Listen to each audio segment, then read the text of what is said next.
opportunity on behalf of me and Ryan, my fellow coordinator, to thank each and every one of you in advance for your contribution. Without your support, none of this would be possible.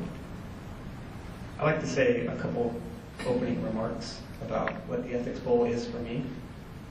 I take no small measure of pride in being part of this program, especially since it fills me with optimism about the future of the arts and humanities.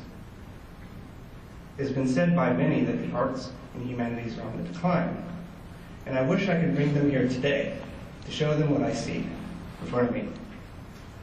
I see students who will one day become our future leaders, who aren't afraid to ask the hard questions, who recognize the value in making the world a more ethical place. And I see a whole community of people, parents, teachers, coaches, professors, college students, and friends, supporting their bright vision of a better world. So I wish I could bring those people here today to show them what I see before me, so that they too could become a believer like me. Now, before we do our introductions of the judges and the schools, I'd like to turn the stage over to David Reedy, our keynote speaker. He's the head of the philosophy department at the University of Tennessee. David?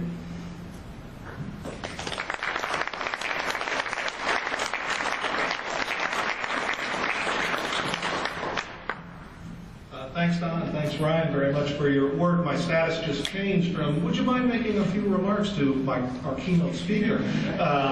In any event, you might wonder why it is that a philosophy department and the University of Tennessee are sponsoring a high school ethics bowl.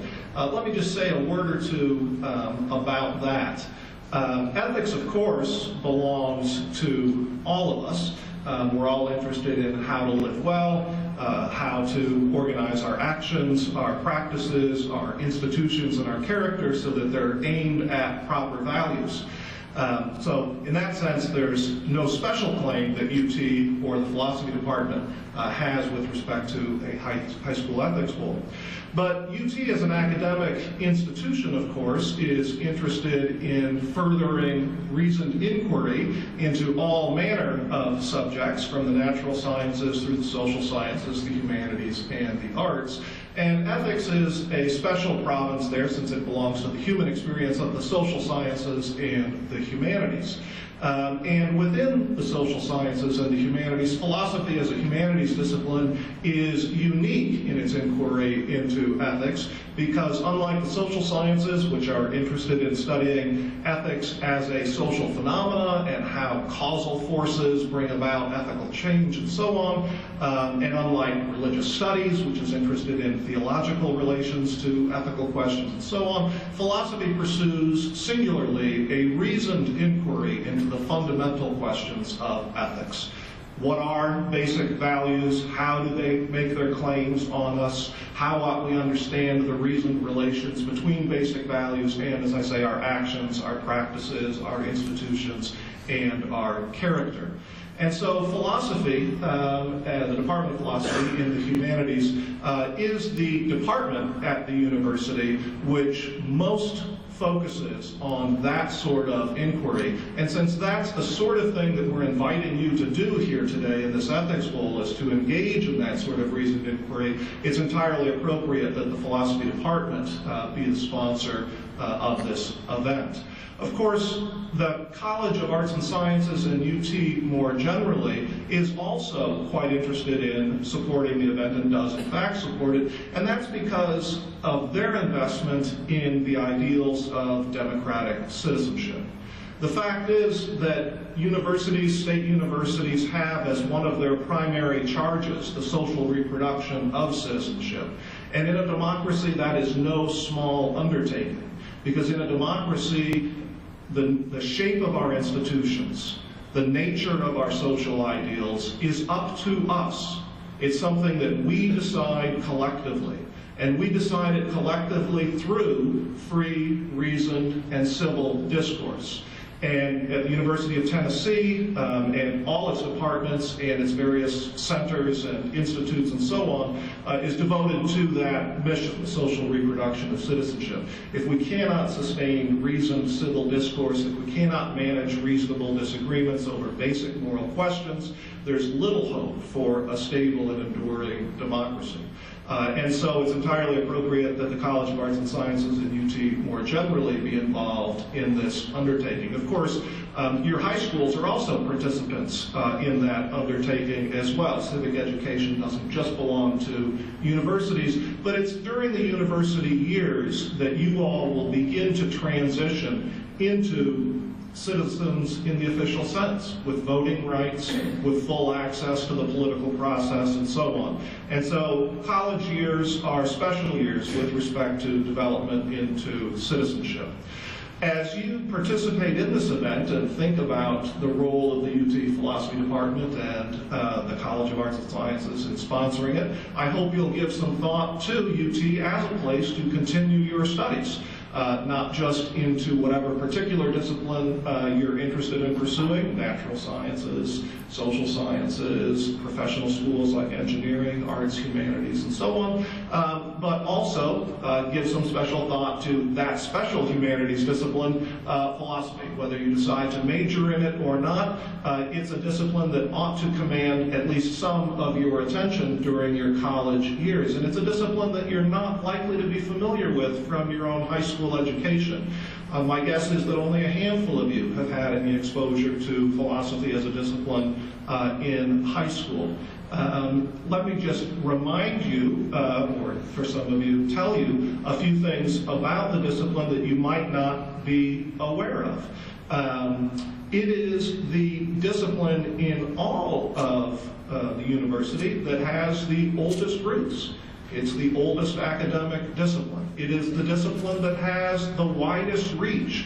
There is nothing that philosophy doesn't touch. We're talking about ethics today, but philosophy pursues fundamental questions into the nature of knowledge, fundamental questions about the distinction between appearance and reality. It examines the foundations of science and scientific method and how that relates to the pursuit of knowledge. Takes up political questions, takes up questions about the nature of art and beauty and how we understand those sorts of cultural achievements, what our standards are for them, and so on. So philosophy has a long history, longer than any other discipline, and a reach that is remarkable. And you will find when you get to college that there will almost certainly be some philosophy courses that will be of interest to you. So I encourage you to take a look. If you were to come to UT, you would find faculty working on questions about the possibility of free will, whether or not we can make sense of free will in light of current scientific advances that purport to reduce human action to a chain of causally efficacious cause-effect relations. You would find faculty working on fundamental questions of value. You would find faculty working on theories of justice and global and domestic institutions, a wide range of faculty working on fundamental questions in the philosophy of science, a wide range of topics, a wide range of offerings. Whether you come to UT or go elsewhere, I encourage you to take a look at the philosophy department at the university of your choice and at least take a few courses there.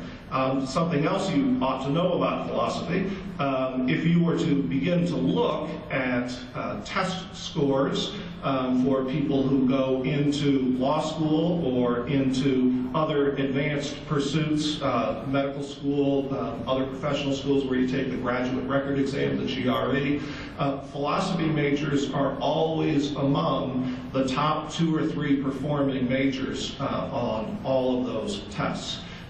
So it's an exceptionally good choice for those of you who plan to pass through college on your way to medical school, law school, advanced work in other disciplines, and so on. So I encourage you to take a look at it.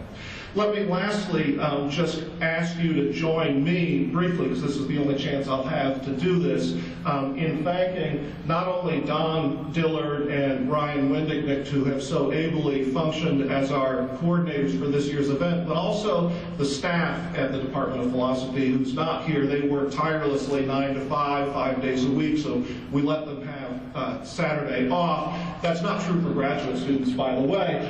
They're 24/7.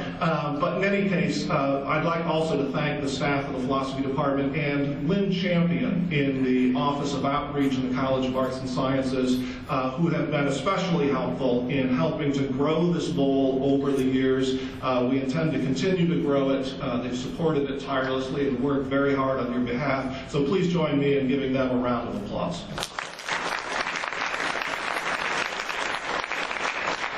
Thank you very much, and I look forward to today's activities.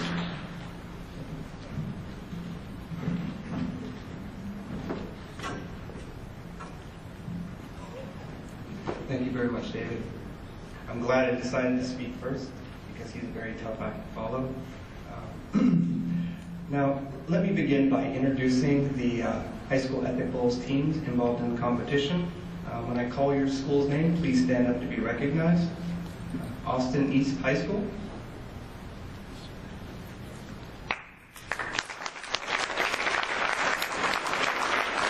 Central High School.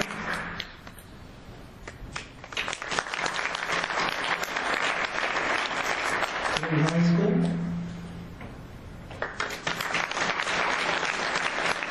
Farragut High School. Clinton High School.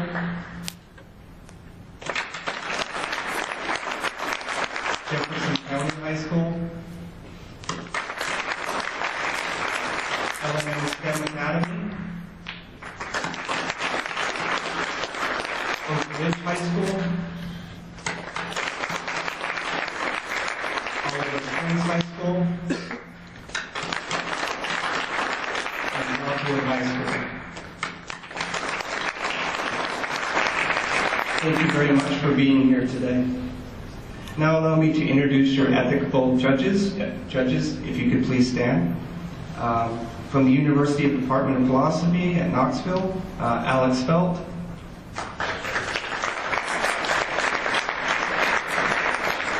Dave Brady, who you already know. Adam Curitan. David Palmer. Dr. Matthew Pamathal,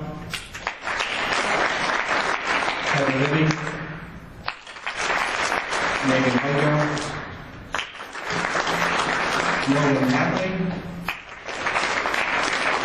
Trevor Hedberg, Alex Richardson, and Kyle Chapman. Thank you very much, guys, for volunteering. Last but not least, though time doesn't permit me to individually recognize every one of you. For those individuals who volunteered to be ushers and moderators, registrars and camera operators, thank you very much.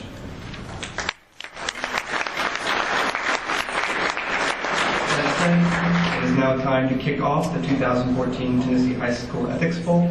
For safety reasons,